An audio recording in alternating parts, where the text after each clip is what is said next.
The Eastern philosophy is the bedrock of Ashish's engagement style. Open, inquisitive, non judgmental, he looks at customer experience with a desire to make the engagement personal and memorable. Schooled in management from some of the best universities, including Harvard Business School, he brings the discipline of structured thinking into the art of customers' experience management. He leads first source client facing product and technology solution endeavors, that is, bringing artificial intelligence, robotics, and automation for clients. Bringing an in depth operational and human interaction background, he plans to keep the humanity of engagement as the world is automated to create moments that matter. Blend of art and science, operations and technology, automation and human involvement. He's creating unique solutions. That's what we are expecting today. Ashish has his business degree from Harvard Business School. He has worked as a consultant with Big Four, a customer service operator, a COO, and a service provider, thus bringing a holistic view and an ability to see different viewpoints. He has lived and worked in 7 countries across the 5 continents. So, also brings the true global experience that is needed in today's world. And while we were talking to him, his kids who are teenagers have traveled to 30 plus countries already. So Ashish serves on the board of Shelters to Shutters, ALS Georgia, and Harvard Business School Georgia alumni, his way to pay it forward. We are extremely honored to have you, Ashish. Over to you. Thank you, Julian.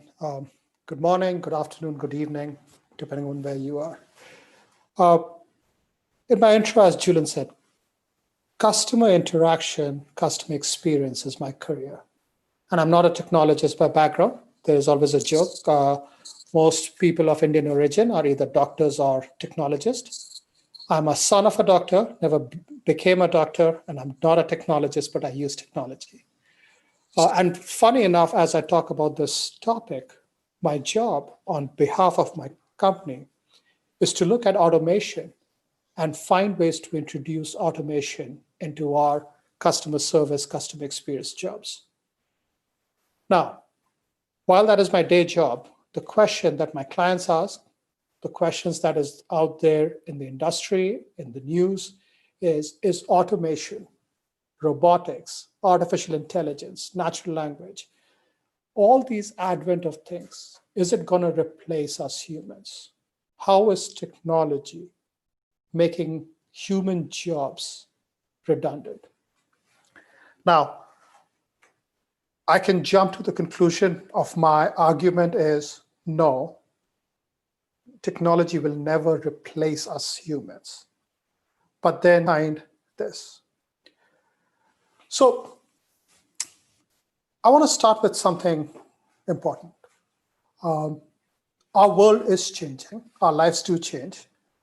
It doesn't matter whether we control the change or not. It is always in constant change.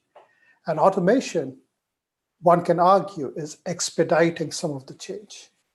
So does your role as humans changes with the advent of automation? That's the question I'm trying to answer.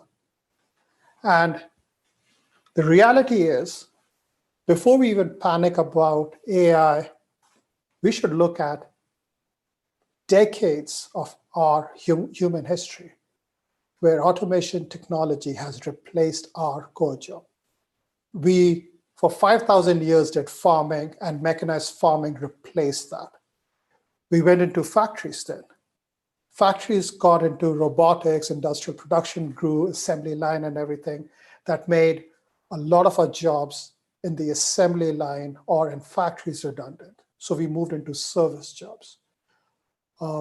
Service jobs also includes all the creative work that we do. So if we've seen automation make us change how we do our jobs to something different. And one can argue that the latest technology is going to replace the service jobs. But here's the reality. If you think about it, while machines do eliminate certain jobs, it's the rising productivity that creates new jobs. even though the population of the world has increased tremendously, people's productivity have improved. Generally, people's earning capacity has improved.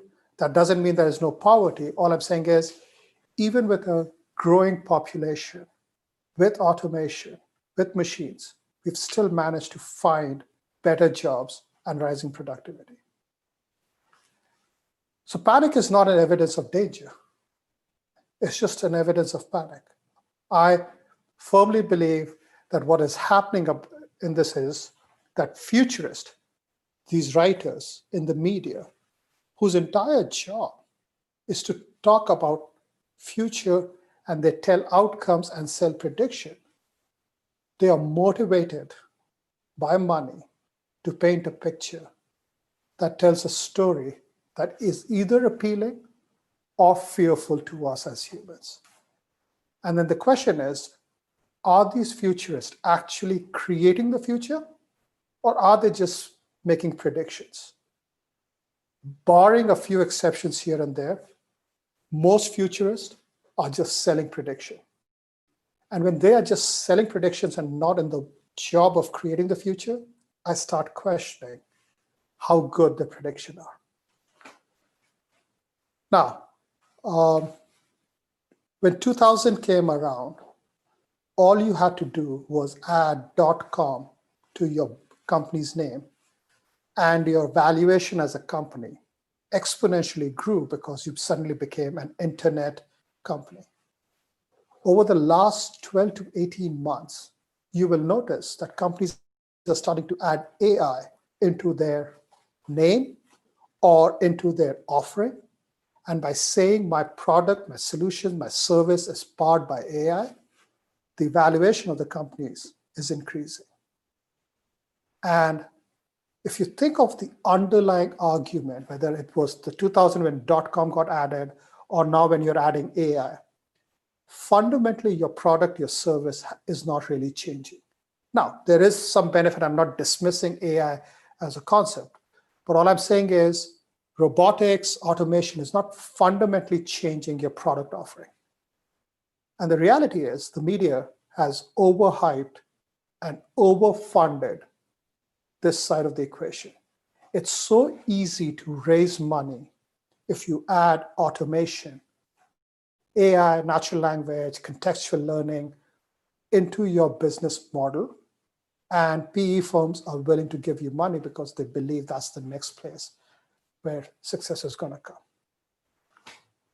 So if that's what's happening, that's the news, that's the argument, what is Ashish looking at that makes him to argue that the robots are not taking over? First, we humans are very energy efficient. Think about 2020, and this is US data. 2% of our country's electricity is consumed by data centers. Now, one can say 2% doesn't sound big, but just think about data centers in this country accounting for 2% of all consumption. The amount of energy, learning that is needed to make this happen is incredible amount of money and time. Whereas we humans, who have millions and millions of neurons that makes us smart, we can work all day on a slice of pizza. And if I joke about slice of pizza, because if you've been in the customer service business model, bring in pizza to work, you're the hero of the day for your employees. Let me share an example. I don't know how many of you remember this game Bricks, where the paddle at the bottom would move left and right and the bouncing ball would bounce off, and your job was to eliminate all the bricks at the top. And we played this game as kids, and then somebody decided to replicate this by using robots. Head to head, when this program was created, the robot could defeat a human in about a month effort of planning, coding, teaching the robot. So one can say the robot does a better job than human. The same experiment, they made one small change. They took the paddle and raised it by an inch on the screen. Any 5-year-old kid who played this game took 0 seconds to adapt to that change where the paddle moved up by an inch on the screen. And they continued playing without any need to be retrained. It took another month for the programmers to retrain the robot to adjust for that 1 inch. And the point behind this argument or this example is that if you take a single task, you can always make the machine better than the human. But they're only good on that single task as long as the variables remain the same. I'll use other examples. If we were in an interactive session in those world pre-pandemic where we were allowed to meet people, I would typically pull this slide and ask, if you saw this sign on the street and you were driving, what would you do? And all of you, when you look at this sign and if you were driving, know that you will stop the car and wait your turn and then go on. Self-driving cars understand the concept of stop sign. They understand the next instruction. But when you add graffiti on top of the sign, you have to go back to your programs and algorithms and train them for it to understand what to do when they encounter something like this. And you can only imagine the many permutation combinations that can happen that you need to talk about. And the place where robotics and AI is headed, which is not known and what people don't really think about, is the effort that goes to constantly train the system and keep it relevant.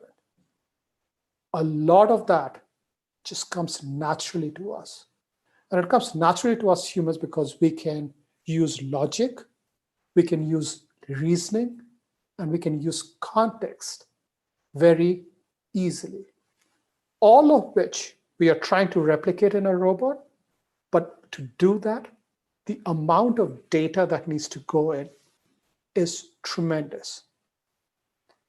So if you were to compare humans and machines side by side, as I said, the fact that we can generalize, the fact that we understand grammar and the logic behind grammar, it makes us interpret things much easily than a machine is.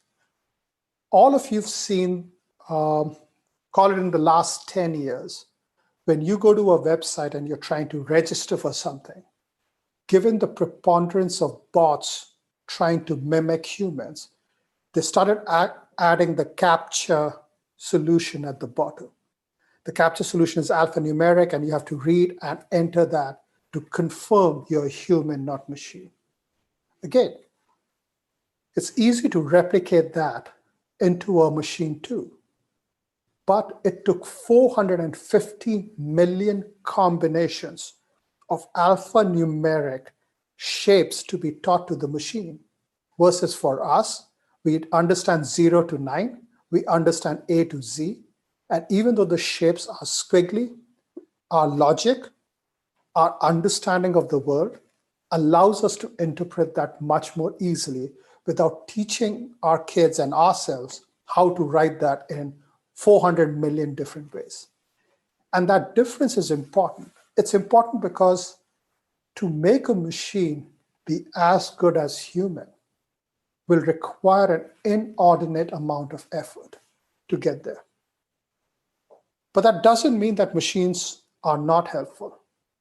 My job as I started is that there are things that we have to do that leverages machine. If you think about something as simple as content creation, if you're a Facebook user, often after a year or 5 years, it will create an automatic movie and say, this is all the posts and things you did last year. If you want to post it on your feed, go ahead. Creating that movie is a robotic process. But it takes raw data, packages it in one way, doesn't mean that's the way you wanted it or it is the right logical order to put it. But can it do it? Yes. We've seen AI generated music now. The concept of tone, music, keys is known, and machines can create music. So yes, there are point solutions like these, which can be fully automated. At work, where I spend time, yes, we can automate tasks like reviewing receipts. If you're doing expense reports, which all companies have to deal with, comparing the actual receipt with the amount you enter to be reimbursed is important. Making sure you use the corporate credit card versus a personal credit card is important. A lot of data entry, data transcription work can easily be automated. But when you start moving a little bit to the right, whether it's innovation or optimization, good success has been noticed where the robots are assisting the human. This is not about replacement, and that was the topic where we started. Will robots replace humans? Where the work is headed, robots can recommend, can tell you the next best action, can help you connect the dots, can recommend ideas, but stitching them together and making it useful is still a human endeavor. My argument, again, is these are very good point solutions. They are here to help us, but I will not go as far to say they're here to replace us. Now, as I've shared this common theme around how this has helped, here's an example of how service industry or creative jobs are being thought about. I'm a golf addict, and Masters is one of the 4 majors that happens every year. And if you think about golf tournaments, they are played over 4 days. They are played somewhere between 8 a.m. to almost 7 p.m. So you've got pretty much 11 hours of telecast. There are about 75 to 80 cameras all across the grounds, feeding to the main control center and to the director of the show, all the feeds. So if you're the director of the show, you have 70, 80 cameras over 11 hours a day, over 4 days, sending you the feed, and your job is to orchestrate what to show and what not to show, where to focus and where not to focus when the telecast is being done over TV. If you watch a golf event, at the end of the day, the producer and the director of the show have to put together a 3-minute reel of the highlights of the event. So imagine your day where you've spent looking at so many different feeds over 11 hours, trying to decide what pieces to pull together to make the 3-minute is a creative task and a lot of effort. This is about a 4, maybe 5-year-old news. IBM, which is renowned for creating supercomputers to self-thinking computers to AI computers, they came up with an idea to solve for this problem. And the logic was, the best way to create a highlight reel is about the best shots in the day. And the best shots of the day are accompanied by the loudest celebrations, claps, and cheers. So rather than trying to find the shot, rank the entire video from the highest decibel to the lowest decibel. And then you can take the top 3 minutes, and they have to be the best shots.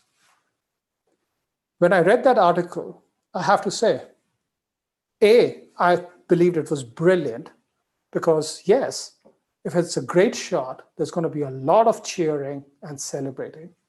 B, you've taken 11 hours times 70 camera feed and leveraging technology, sorted it out into a logical order. And I can now quickly review rather than review so much of videotapes, review a smaller subset, stitch it together, add music, and release it. Thus making my job as a producer director easier, but maybe eventually it'll replace me because you don't need my creative brains to put that reel together.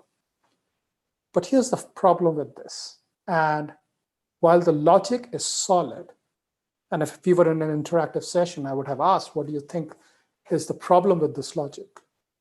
The problem with this logic is, if you're an amateur or you're not a very renowned golfer, you typically end up getting a tee time on a Thursday, Friday at 8 a.m. in the morning. And when you're out there playing, there's barely a gallery supporting you. You may have hit the most brilliant shot. You may have got a hole in one in the morning, but there weren't many people to cheer.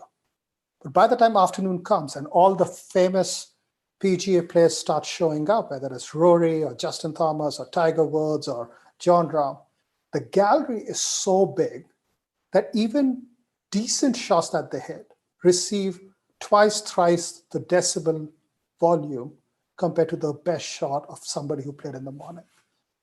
And if you were to rely on technology and the robot to do that thinking for you, you're going to miss that. And then I can add more nuance to it. Even if the decibels were the same, golf shots from where you were, what situation the game was in, whether you were leading or behind, and that shot that you hit, that either propelled you to win or made you lose, is a context that machines don't understand. That context is only understood by us as humans. We understand what it means to Jack Nicklaus in 1986 when nobody believed he could win a Masters tournament, coming back from his heydays to his days when he wasn't winning to come and win Masters, requires a whole different emotion and storytelling than just using decibels. And these are the proof points when I look around to say, while logic, robotics is helpful, it's never going to replace the human thinking and the human knowledge. Because computers need better brains, but they also need better bodies. 10, 20, 30 years from today, will we figure this out where the robots will have not only better brains, but better bodies? Maybe. I'm not a futurist. I do bet my salary, my job, on the work I do and the world I'm creating. And in the industry of robotics, we don't talk about replacement.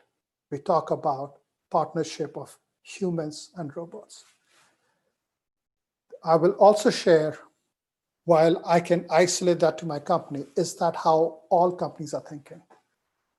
One of the biggest robotic shop in the current 5 years will be Amazon's warehouses.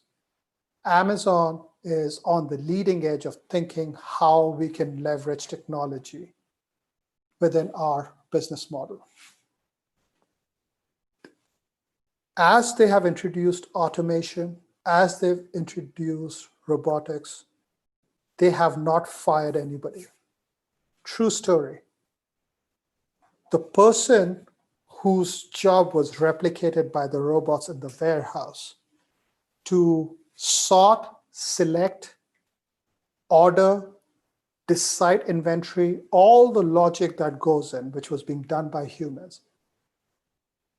When the robot came to a point where it could make those smart decisions, the person that was replaced was moved over, and that individual went ahead and created the Amazon Go idea, where you could be shopping and you can leave without having to have checkout counters or people dealing with that situation. And if you remember where I said, with introduction of machines and everything, rising productivity makes us more creative. And we come up with better ways of our job and the way we think about it and the way we go about creating the future. So where does this leave us as humans? Again, my argument remains the same. We feel most comfortable when things are certain, but we feel most alive when they are not. And my challenge to my boys who are teenagers, in the next few years they'll enter the workforce, is, are you looking for a job that has absolute certainty and guarantee that will remain the same and not change? Which is fine, but is that going to make you most excited and make you feel most alive? So I don't worry about how robotics and automation is changing my world. I'm not worried about things that I may not be able to see, but somebody will come up with that idea. What I do know is, as new things get introduced, I as human, we as humans will figure out our place in the sun, and we leverage what we got, and we live with what we need to go. Because at the end of the day, belief follows action. I can tell you all day to believe what I'm saying, but at the end of the day, the actions that we are doing are happening around us, drives a belief. So for a minute, if you shut down the newspaper and all the hype, and you look at the actions around the world, robots are only helping us. They're not replacing us. If we look really, really closely, we might find examples here and there where the robot did replace the human. And while that is true, it is not a systemic problem in the business model where robots are taking over a job. The reason I talk about this topic also is not only to argue against the media, but to remind people who do the kind of jobs I do that the small actions we do today about remembering that our job is to create a symbiotic relationship between the robots and the humans will create the massive momentum that is needed, that allows both to work together rather than in contrast or in conflict to each other. That's the story, and I'm sticking with it. Thank you. I'd be happy to take questions or respond to things. And I absolutely second you in this. That I mean, very well put together and very specific. Thank you so much, Ashish. Yes, now to questions. Any question? Yeah, thank you, Ashish. Very good examples and nice overview. Thank you again. So, yeah, also we can check if there are any questions on the YouTube and Facebook. Chandu, you can unmute and ask your question. Yeah, hi Ashish. Chandra? Yeah, that was a very good presentation actually. And yeah, so the question is the title only. Will robots replace humans? Like by your conclusion, what do you say? No, they're not going to replace us. They will help us. They will make our jobs easier. They will make our lives easier, but they're not going to replace us. Yeah. Actually, I also read somewhere like saw a video. Like if anyone asks this question, like will AI or robots replace humans? That because the person who asked, they don't know about humans or they don't know about AI. The simple thing. Very Because well they don't said. know, because they don't know about that, because they're asking that question. Yep. This AI and robots never replace humans. Yep. They just speed up the process, and that's it. Very well said, Chandu. Yeah, and coming to this thing, so like, are there any biggest things? Like, but some part will be replaced, right? Some part will be replaced by robots. Is there any biggest thing that replaced by AI or machines? Yeah, so I think things are like correct. So if you look at the packaging, sorting industry, warehouse industries, right? Mm-hmm. Robots are helping, right? Picking up stuff, finding it, the barcodes, the QR codes help you sort things, move things and everything. So yes, there are living examples like that. If you go to an assembly line, earlier we were turning the screws and the knobs and using our hand and our muscles to put a car together.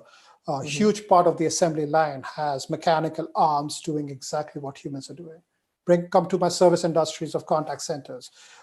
We look at a process and we look at the keystrokes a human makes, and we try replicating the keystrokes. We talk about RPA or robotic process automation, right? So all these pieces do exist, but saying that this will overtake the job market and the jobs will be completely eliminated because of this is really what I'm challenging. And I'm saying no. Second, the people who were displaced from doing that were then used to do different things. And I used Amazon's example. Amazon Go got created because you made this individual's time free, who then looked at the problem of other things in shopping and said, one of the worst part about shopping is once you bought things, standing in a line to make payments to a person and going through that process. Found a problem statement and figured out a way to use technology. So rising productivity will give us more creative ways to use our time, and we'll find other problems in the world to solve, and we'll use our time over there rather than doing repetitive tasks. Okay. And my next question will be like what is the industry which cannot be affected by robots? I don't want to say industry necessarily, but I will say humanity. I'm a big believer. I'm a big believer in human-to-human connection. Let's just be honest. Last 6 months, as much as we've talked about the pandemic and everything, one of the things we are really struggling is not that, oh, I can't go into office and can't hang around the water cooler.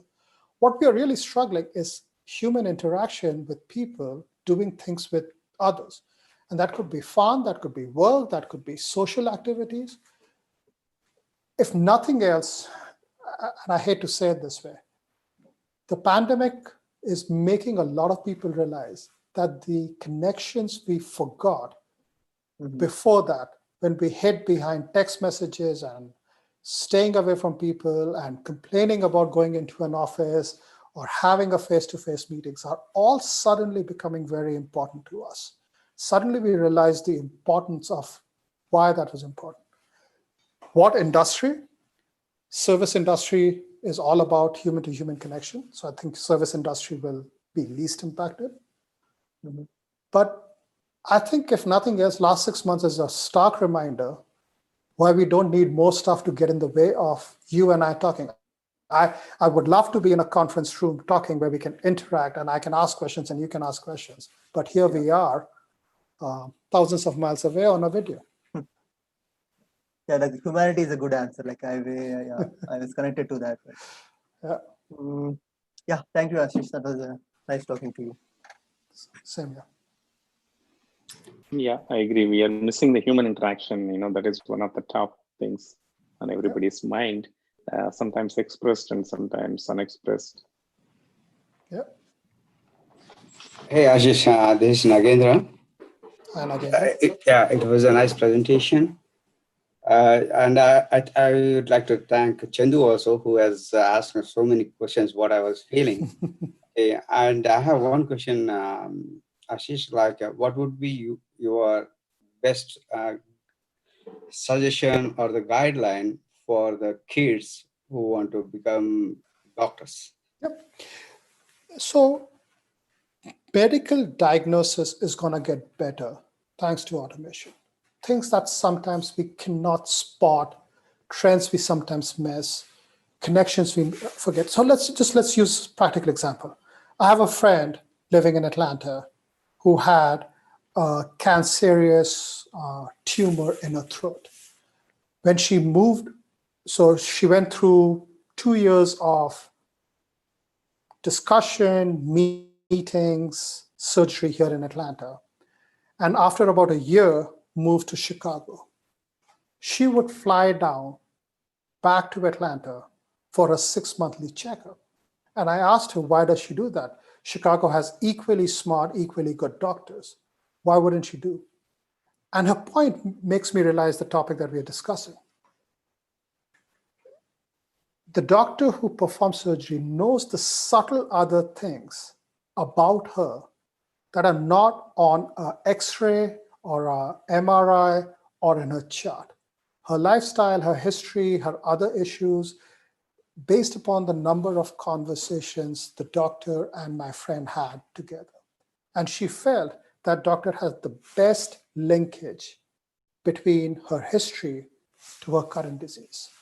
Where I'm going is, as our kids think about being doctors,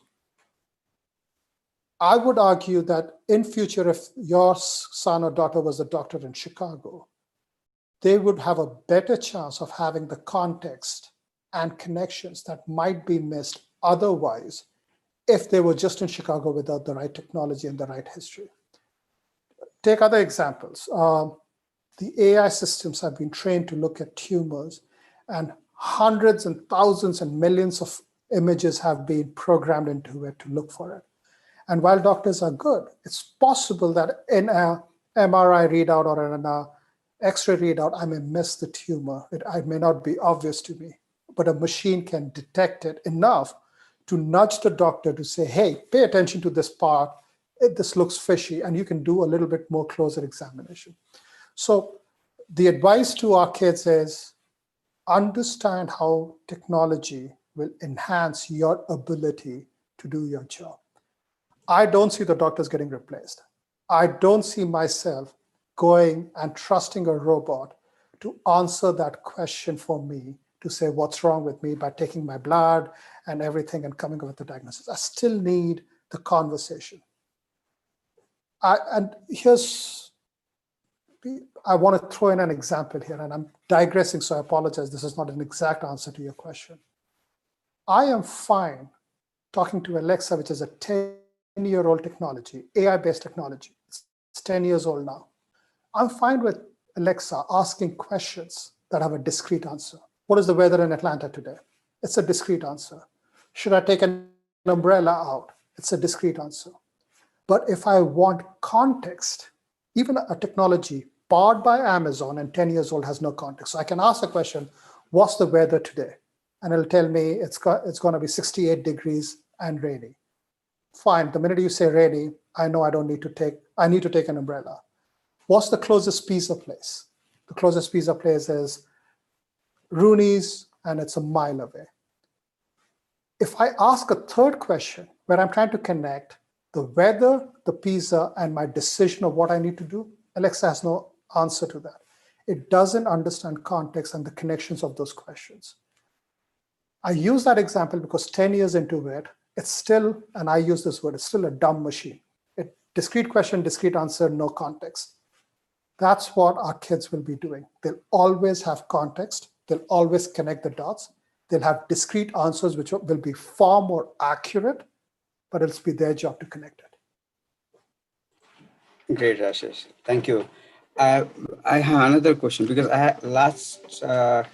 think last year I worked for one of the life science industry. They make robots also for for a knee replacement kind of thing. There is a robot called Rosa. Okay, that helps us helps doctors for the knee replacement thing. So earlier, to do the knee replacement, there might be a couple of doctors and nurses in the surgery room, and they will be operating it. But I was watching the video where the Rosa is doing the robot doing the knee replacement. It has been handled by one doctor and with that robot. So before Rosa was there were many doctors and nurses, right? So in that scenario, the count of the doctors in the surgery room, I mean, the work for them has got reduced. That's what I felt. So Nagendra, think about it differently. You're right.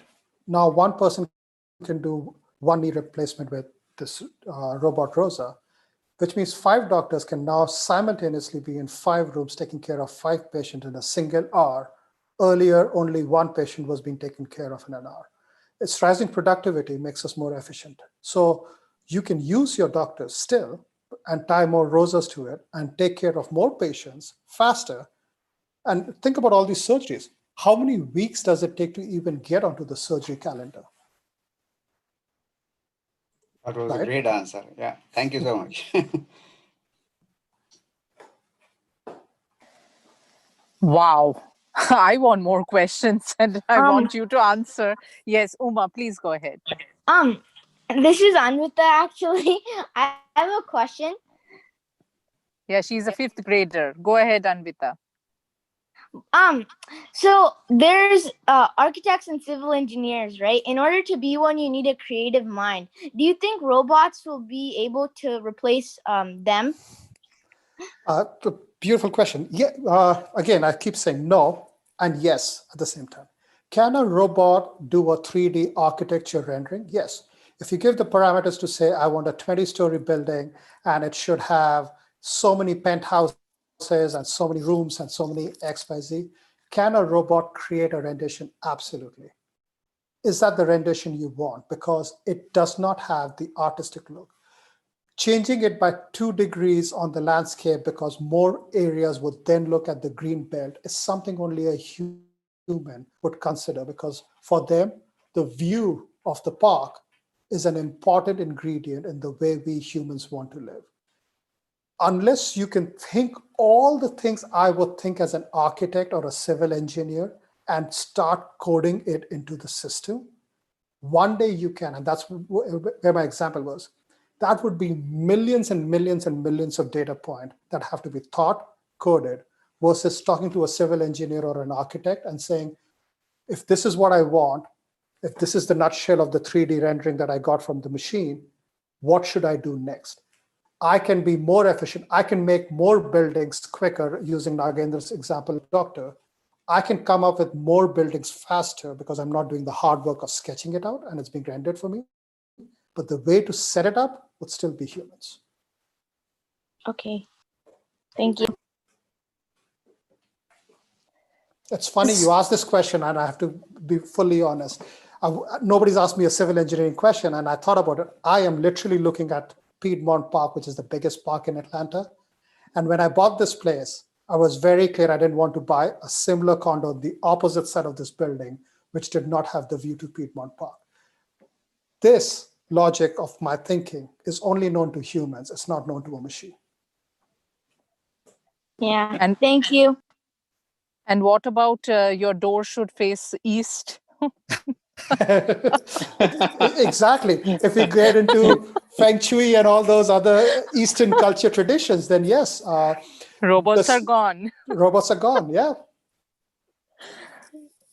Yeah, so Ashish, I also see that you have a lot of inclination towards community, and you are into some social initiatives. I want you to explain about some of your goals in that direction. Before that, I also want to ask a question: how can robots help in social work? So I'll talk about 2 chapters that I'm very close to. I'll start with the easy one, which has a direct linkage to automation. So ALS, which is also called the Lou Gehrig's disease, and not many people remember it as ALS, but about 6-7 years back, everybody remembers the ice bucket challenge that happened. Everybody did it. It became a social media frenzy. Everybody would challenge their friends, and then everybody had to put ice water on them. We raised $62 million using Ice Bucket Challenge. Think about it.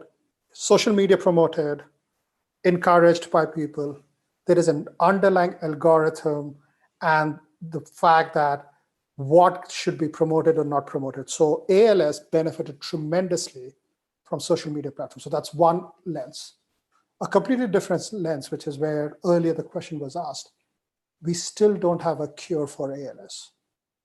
There are many diseases, but I have a soft heart towards ALS. Thank God nobody in my life that I personally know has been impacted. But the reason I got attracted to this topic is cancer is bad, death due to accident is bad, heart attacks are bad. There are multiple diseases that are bad.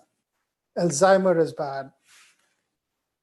ALS happens to people typically in the prime of their life. So 30s to 50s. Their body starts giving up. Their motor skills disappear. They can't hold things, they can't walk, they can't speak, and they become absolutely vegetative to the point where they can't do anything. The problem with this disease is your brain is not the one that gives up. So here you've gone 30, 40, 50 years of your life, and you are watching your body disappear and your control on your body disappear. And I think it's a punishment that I would never want to my biggest enemy either. It's like one of the worst sentence somebody can get. Eventually to a point where the body function starts stopping. So from your kidneys to livers to heart stops doing its job, and that's how death comes. I find this a very painful topic. And because there is no cure for this, using technology, using these multiple studies that happen, looking at studies that are not necessarily trying to target ALS, but are targeting other parts of the business, connecting those dots requires a ton of processing and computer and AI knowledge. And I think that's where I love the fact that you can throw big data and data lakes, as we call it, towards this and let it try finding patterns and recognition of things that can help this topic by connecting some other disease or some other research. That's where I find technology really beneficial. And finally, this is not necessarily robotics, but even the small things, if you think about it, creating a movable chair, which I can control, being able to, once you lose touch and you can't move your hand, using your eyelids to look at things on a screen and being able to prompt it, iPads configured to follow your eye pattern to help you do that. These are all things that helps us humans. So that's how this chapter came about. The second chapter that I'm part of is called Shelters to Shutters. Sometimes our preconceptions about life are really, really bad. And we have a 5-year-old, I was just told. My only advice to you is don't believe everything you see, because there's more to the story. As I said, I live in Atlanta and I live in town. There are so many homeless people around me. And prior to learning about this topic, my assumption about homelessness is very narrow-minded. These are people who are lazy, who decided not to work hard, and they've just decided to take the easy route of begging for money. That was the lens I used. 78% of homelessness in US, and I'm only talking US, is what we call situational homelessness. These are people who were handed a bad life event. Women coming from battered households, men who lost a job or had a major medical issue, other events in life that rendered them homeless. So think about it. Prior to that event, these folks had skills, education, learning, whatever the case may be. Life event happens, they get thrown to the streets. And once you're thrown to the street, your ability to get back into the workforce is highly challenged because you have no address to give, you have no internet, no laptops. There's so many things that in this modern world you lose because of homelessness. Shelters to Shutters thinks about it in a unique way. It says, we'll give them a place to live. And in return, they will work in that apartment community, either as HVAC repair person, internet management, front desk, or landscaping. And for a year, while we give you the place to live and rebuild your life, you will also get some skills. You'll also get paid for that skill for the year so that you're back on your foot. So it's homelessness and joblessness solved together is the idea. There is no technology play in this directly, but it's an important topic. And Srini, your question was, what topics in life matter to me? God's been more than kind to me. I cannot ask anything more from God or whatever we believe is the destiny that handed me all the fortune. I just need to find a way to do it right by others that work. And my boys watch me very closely. My legacy is not my job, my career, my house. My legacy is my boys. And I want them to grow to be responsible citizens. And they're part of the solution. Yeah, great explanation on homelessness. Really, I started thinking, once you mentioned about those life events, I don't think, probably all are not on the same page. I think definitely I would love to explore more about that, and we'll get in touch offline. Thanks, Srini. Thank you so much. Yeah, I see Chandu again. Okay, go ahead, Chandu. Yeah, Jilan. So actually, to conclude this, I don't have any questions, but to conclude this session, will robots replace humans? No, absolutely no. But rather than they make humans to think faster, smarter, and like the more than the robots. Because I have one example actually. But when I was learning this about AI, artificial intelligence, there was a robot named AlphaGo. It's a gaming robot, Go game. So it competed with the best Go player in the world, Yeah. and the robot won Yeah. with 4-1. Mm-hmm. And what happened? So like next, so they want to keep another game after some time. Next time, the robot won again with 5-0. Mm-hmm. But here, what is developed? The robot is developed. Means the developers fed more data into that to not to list that single point also. So here the developers thought very smart, and so they want to create history. So they thought they build algorithms, machine learning, deep learning, everything, and they fed that much data to robot because they are thinking more than a robot at that time. Yeah. But Chandu, sorry to interrupt, but this example has been used. The Go, Deep Blue made the best chess players and defeated Gary Kasparov and others. But take this robot Go, ask that robot to play chess, nothing will happen, right? So these are great point solutions. You can spend millions of dollars making them better at one thing, but you take a human, I may not be the best chess player, I may not be the best Go player, but I can move from a Go game to a chess game without anything else but a slice of pizza. But I was talking about the developers are thinking more smarter to create a robot in a very robust way. So that here the developers are the real achievers. They are learning a very lot. True, but again, you're right. They are, and the developers are the smart people behind it. But when people use examples like this to say robots are better than us, I'm saying yes. On one solution, they're really better than us. Anybody can be really, really good at one thing. The best golfer is really good golfer. They are not a good basketball player, right? We humans can be really, really good at one thing also. Generally speaking, guys, I apologize. We are at the time, and I had a back-to-back meeting that I need to get to. Children, thank you for the opportunity. Srini, thank you for putting a forum like this together. Anytime I can do anything to pay forward, please let me know. And Srini will definitely talk offline. Absolutely. Thank you so much. Appreciate everyone who joined. Thank you so much for your time. Let's not forget, at the end of the day, it's about humanity. Nothing else matters, folks. Absolutely. Ashish, also one more thing is, I think Julian may have told about the youth webinars. Yeah. I think I'm seeing that you can be one of the great mentors for some of the topics because youth, let us talk with youth. Let's always talk about offline. social causes. Yeah, let's talk offline. Sorry, I have to run. I can't be late on this next call. Apologies. Oh, okay. Sure. No worries. Thanks. Thank you, Ashish. Bye. Yeah. Take care. Thank you, Ashish. Bye. Bye-bye. Thank you. Bye. Yeah, thank you everyone for joining in. Those who have joined in here, or please, we have an exciting and very interesting topic tomorrow for Let Us Talk It Youth series, which is pouring. Are we it is on mental health and pouring out of an empty cup. Are we taking care of our mental health and the people around us? A very interesting topic.